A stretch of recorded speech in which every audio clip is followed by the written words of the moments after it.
Pues, ¿qué tal? ¿Cómo están? Espero que realmente se encuentren bien. Y nuevamente en esta parte te saluda tu profesor Richard Fernández. En esta oportunidad vamos a ver la segunda parte de República Aristocrática. Y para lo cual, nuevamente recordarte que por favor, cuando ingreses o te dé el ingreso a Zoom, apaga tu micrófono y no utilices ningún otro dispositivo como lápices, resaltadores en el momento de la explicación. Posteriormente vamos a estar conectados. Sé que muchos me escriben en el chat, a veces no se puede responder instantáneamente, así que por favor vamos a contestar de acuerdo a lo que podamos, de acuerdo al tiempo también establecido en Zoom. Recordemos que el tiempo es limitado y mientras seamos puntuales vamos a cumplir con la hora indicada. Pero si hay alumnos que ingresan 15, 20 minutos, van a tener que esperar y muchos de repente hasta se pueden quedar afuera, ¿no? Entonces, esa es una de las cositas que me gustaría que trabajemos durante nuestras clases, ¿no? Entonces vamos a abordar un poquito de lo que es la República Aristocrática, 1895-1919. Esto comienza con el ingreso al poder de Nicolás de Piérola, dando un golpe de estado a Andrés Avelino Cáceres, ¿no? Se asoció con las montoneras y tomó el poder Andrés Avelino Cáceres. En esta parte, entonces, va a comenzar el segundo civilismo. Los gobiernos que van a estar dominados por el partido civil, por la parte civil, por los peruanos, ya no militares, sino que ahora pasan a un primer plano las personas, principalmente de este partido civil, quienes van a llegar a ser presidentes en casi todos estos periodos del Perú. Vamos a ver qué pasaba, pero antes de esto, qué pasaba en el mundo, ¿no? Tenemos que ver qué pasaba en el mundo, porque muchas veces lo que puede estar sucediendo acá lo vemos, sin embargo, en el mundo están sucediendo cosas diferentes. En contexto, porque esto incluso lo preguntan en exámenes de admisión como en San Marcos, la UNI, así que tú ya vas a tener un conocimiento previo. Es más, ya podría responder algunas preguntas sobre República Aristocrática que están en este momento en algún examen de admisión pasado. Ok, entonces, ¿cuál es el contexto? Mira la fecha, 1895-1919. A ver a qué fecha se te asemeja. A ver, incluso lo hemos hablado en algún momento, en alguna clase. Yo sé que usted, señorita, ¿te acuerdas, sí o no? ¿Te acuerdas? Claro, claro, te acuerdas de la clase, de las palabras que dijo tu profesor, por supuesto. Mira, el contexto para todos en general es que algo sucedía en el mundo y ocurría pues la Primera Guerra Mundial, ¿no? O la Gran Guerra. Y acuérdate que esta guerra, ¿no? Comenzó en 1914 y terminó en 1918. ¿Y qué países se enfrentaban? A ver qué países se enfrentaban. ¿Te acuerdas o no?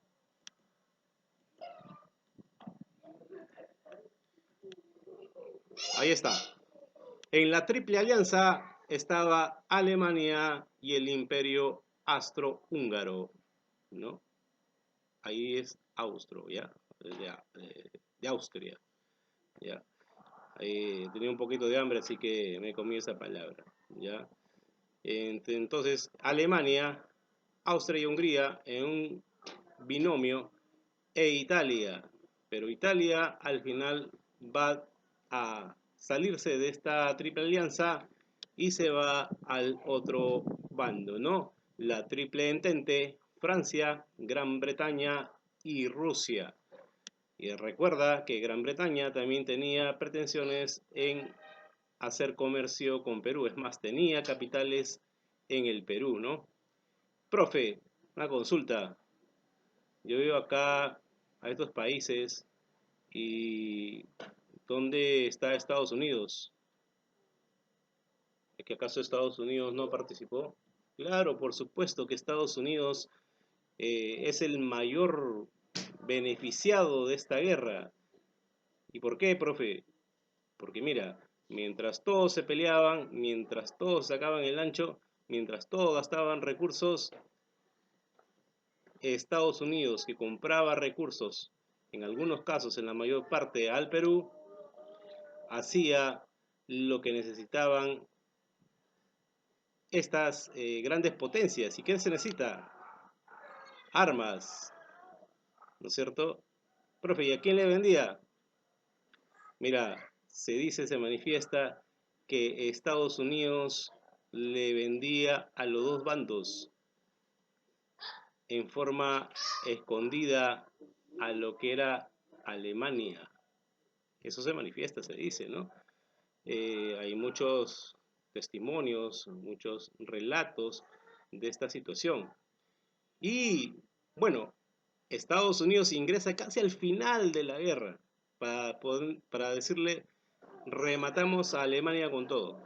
Y lógicamente que la economía de Estados Unidos, porque era un gran comercio que se realizaba, prestaba dinero, daba armas, entonces ahí el gran poder económico, por eso que Estados Unidos va a salir airoso y como va a cambiar el mundo.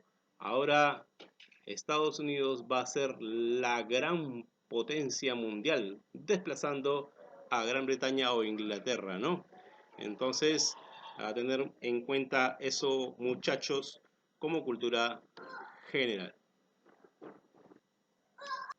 Bien, ahora vamos a ver las características económicas. Estas características económicas que vamos a ver acá a continuación. En el norte del Perú, en la parte de Piura principalmente, tenemos la extracción de petróleo. Y bajando un poquito en la parte norte tenemos la agroexportación de azúcar. Y en la parte sur, el algodón, así como la extracción de cobre en Cerro de Pasco.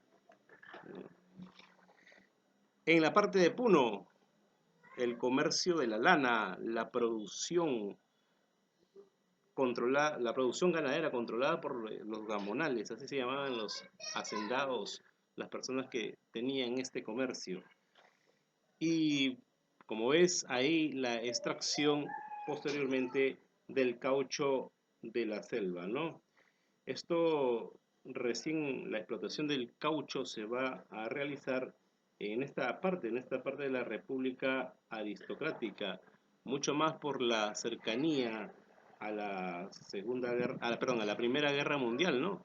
Porque en una guerra había cambiado todo, ¿no? Había cambiado armas, había cambiado equipos de movilización. Entonces, esos equipos de movilización para los tanques que necesitaban llantas, ¿no?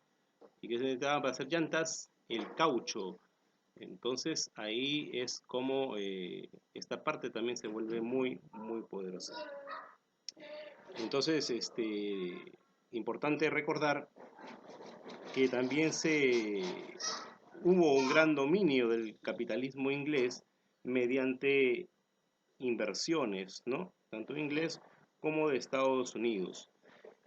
Uno de ellos, por ejemplo, es lo que te acabo de mencionar, ¿no? El tema de la minería. Comenzaron a hacer enclaves mineros, que quiere decir que empresas de capital extranjero se dedicaban a extraer materias primas en un territorio de plena autonomía. Suena conocido, ¿no? Parecido, ¿no? En la cual el Estado hace negocio, por decirte, con una petrolera y la petrolera dice, bueno, todo lo que saque yo de aquí, te voy a dar alguito, te voy a algo, pero todo lo que yo saque y lo pueda vender, ese es para mí. Yo te doy algo, pero no me pidas cuentas. Así que esto va a tener repercusiones posteriores en los gobiernos posteriores. Vamos a ver qué tanto influye ese tipo de cosas, ¿no? Prácticamente, si te das cuenta, querido alumno, vamos a comenzar a regalar parte de el Perú, ¿no? Y mira, si ya teníamos petróleo en la zona de Piura, caña de azúcar en la zona norte, ¿no? Ahí los oligarcas le denominaban los varones del azúcar, ¿no? Los varones del azúcar, el algodón, la lana y el caucho. Entonces, ya tenemos acá grandes productos de exportación hacia el extranjero. Y mira, en el tema, por ejemplo, para ahondar un poquito más en el tema de la minería, en la Sierra Central estaba, ¿no? La compañía Cerro de Pasco Mining Corporation, que era de Estados Unidos, ¿no?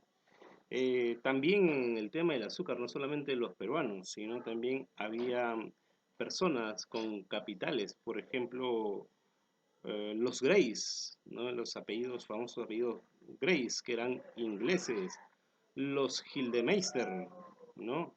Alemanes. ¿Te suena Gildemeister? ¿No? Cuando vayas, ahora que termine la cuarentena, pasando por una distribución de Hyundai, dice autos, ¿no? Concesionarios Gildemeister. Hasta ahora hay capitales, ¿no? Y por ejemplo también la extracción del petróleo, también se le entregan a la International Petroleum Company en Piura, ¿no? Un poco masticado mi inglés, pero ustedes me entienden, pues, ¿no? No he aprendido mucho el año pasado, así que voy a tener que recuperar mis clases de inglés.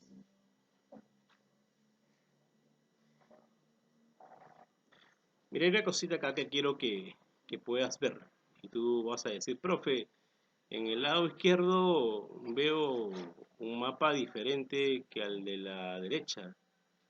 Pues efectivamente, en esta época vamos a tener grandes problemas limítrofes, problemas con diferentes países, con Ecuador, con Colombia, con Brasil.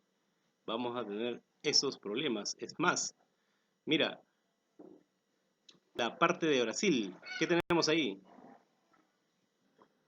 El caucho, ¿no? Así es el caucho. Entonces, hay un gran problema ahí, un gran problema, en los cuales en esta parte, por ejemplo, de la selva, sobre todo de la selva central de Madre de Dios, Perú pierde gran parte de este territorio. ¿Y todo por qué? Porque mucha gente de Brasil se había ingresado a parte del territorio hacia Madre de Dios y la mayor parte eran brasileros, ¿no?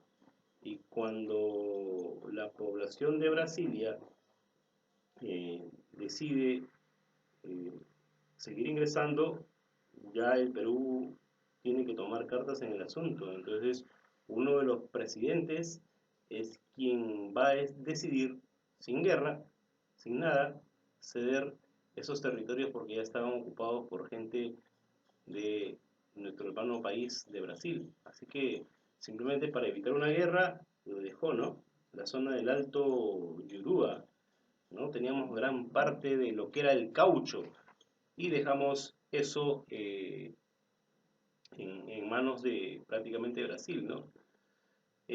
Si tú ves también en la parte, ¿no?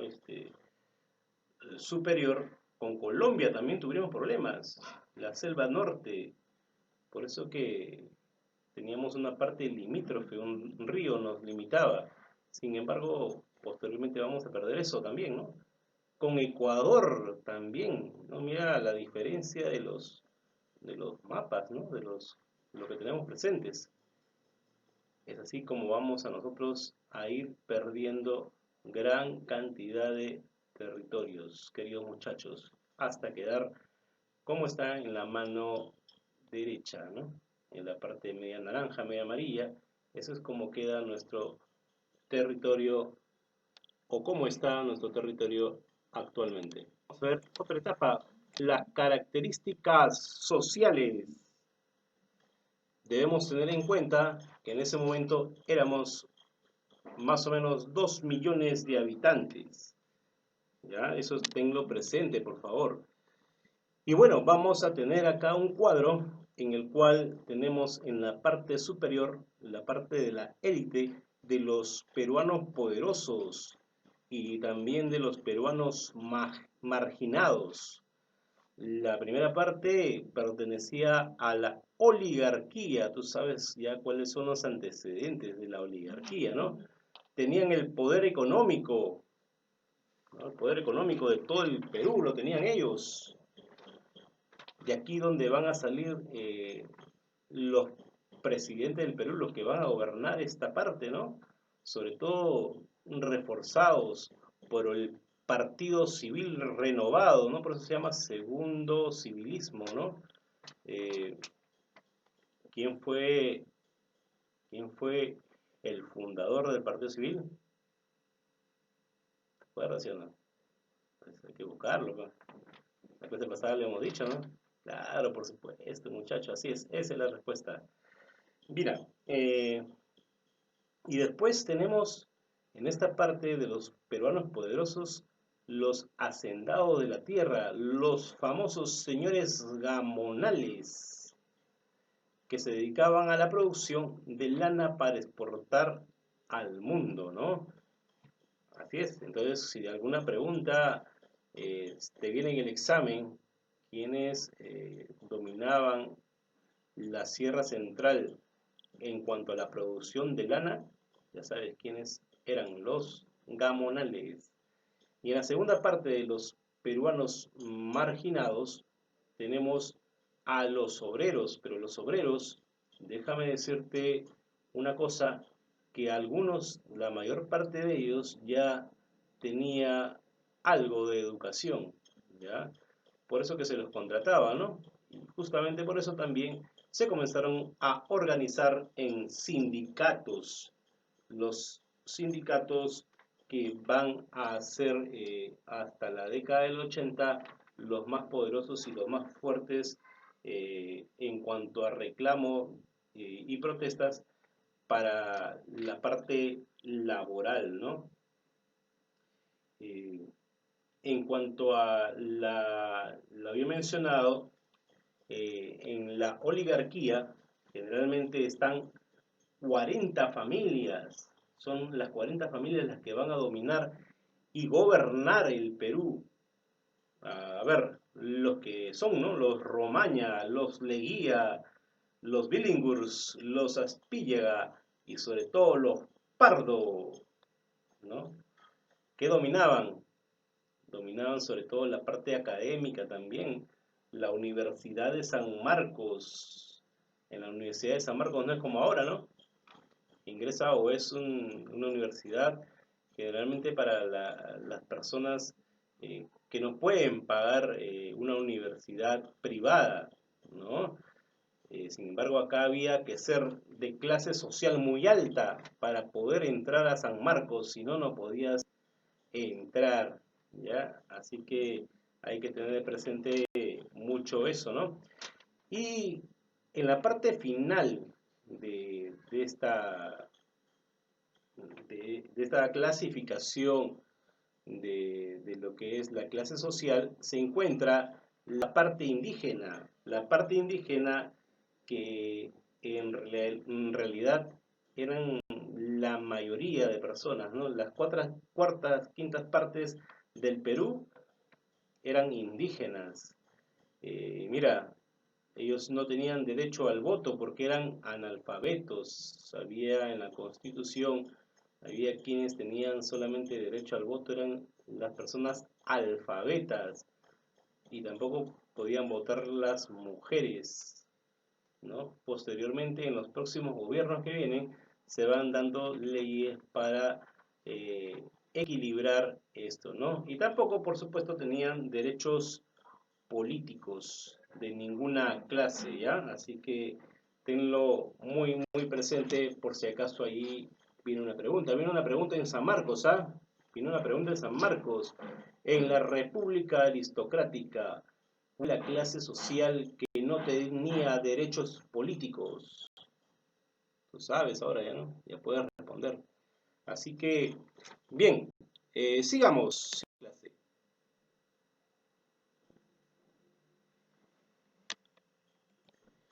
Mira, el segundo civilismo o república aristocrática la vamos a dividir en dos.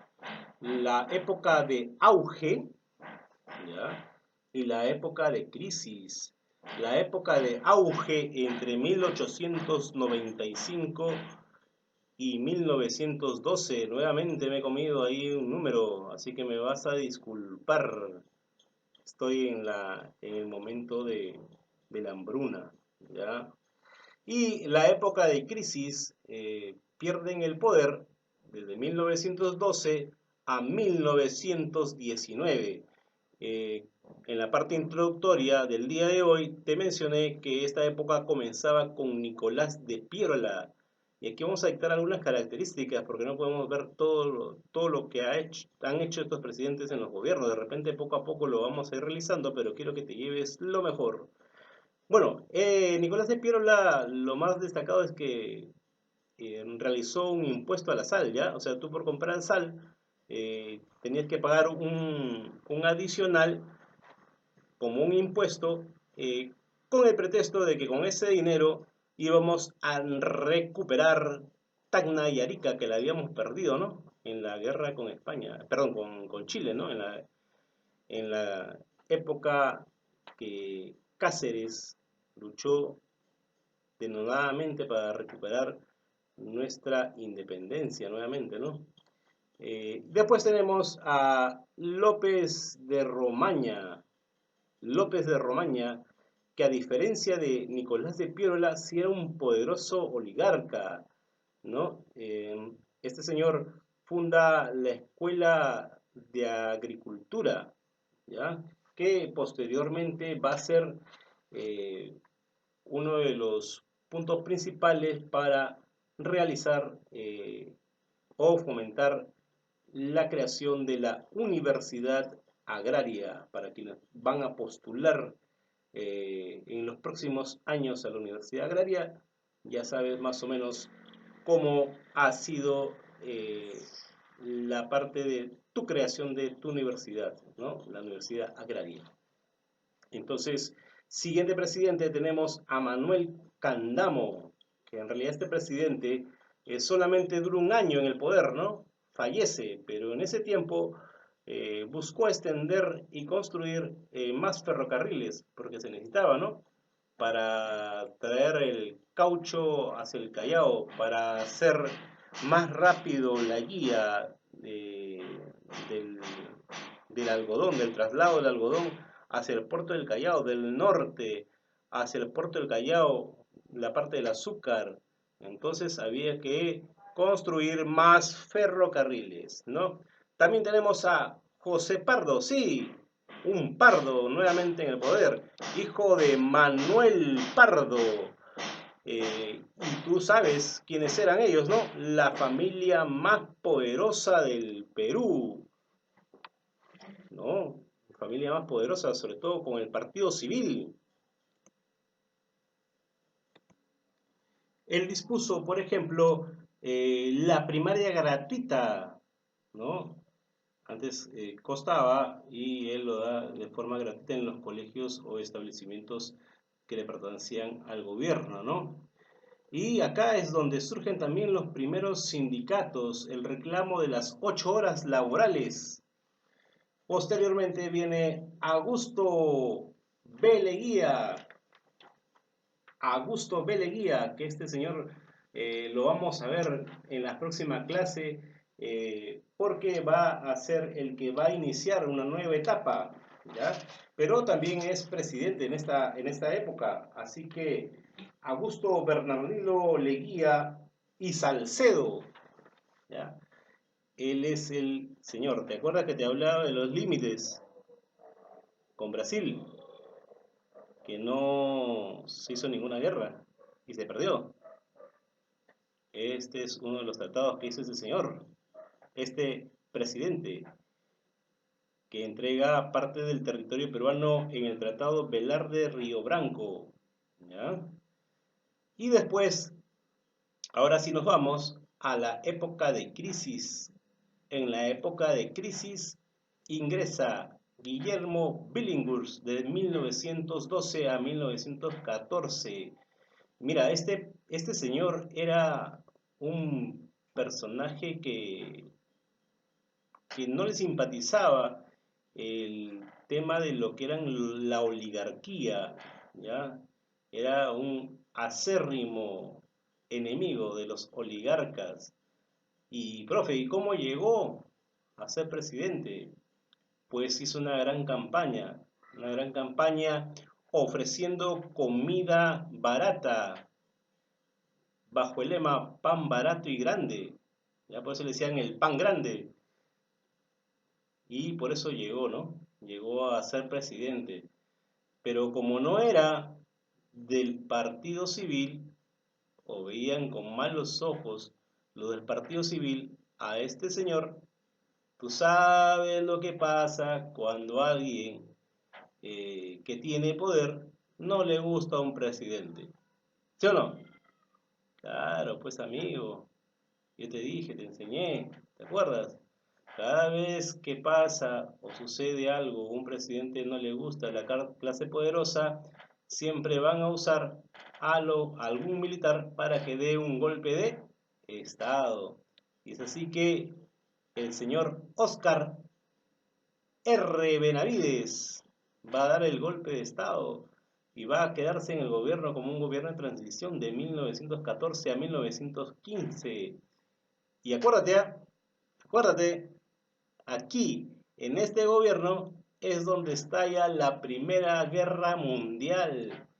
Y cuando estalla, van a necesitar más cosas, ¿sí o no? Más producción, ¿o no? Van a tener que producir más lana para los uniformes, ¿sí o no? Más petróleo, más cobre para los motores, más caucho, más azúcar, ¿sí o no? Entonces, acá viene la segunda parte, ¿no? Si hay mayor demanda y el Perú lo tiene, entonces va a haber una gran exportación de estos productos. Por eso que en realidad se llama agroexportación, es el boom de la agroexportación y lo vamos a vivir con el segundo gobierno de José Pardo. Ya tuvo uno primero, ¿no? De tu izquierda. El segundo gobierno de José Pardo, 1915-1919. Entra a vender sus materias primas, petróleo, lana, azúcar, como te dije, el boom exportador.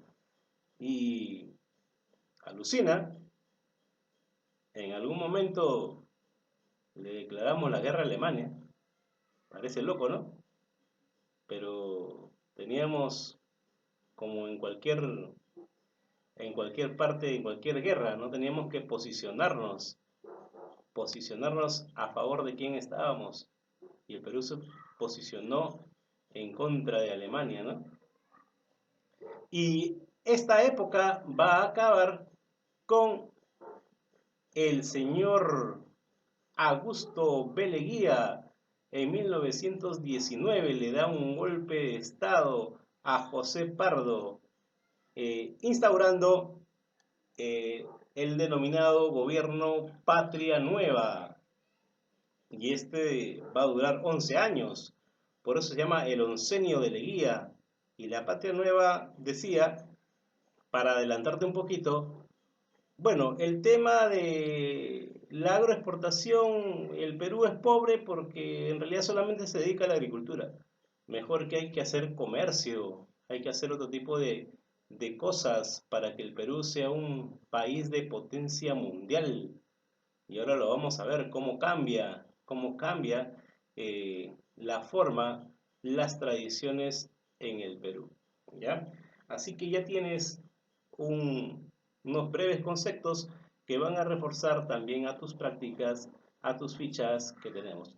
Y además, puedes entrar a Cubicall para recibir esta presentación en PDF, así que la puedes bajar para que sirva como elemento de estudio. Es un regalo que te hace tu profesor simplemente por estar en esta clase. Muy bien chicos, eso es todo, así que cuídense, un abrazo a la distancia, muchas bendiciones y sobre todo no salgas de casa, quédate en tu casa protegiendo a tu familia. Muchas bendiciones y cariños para todos los alumnos que están en línea en este momento.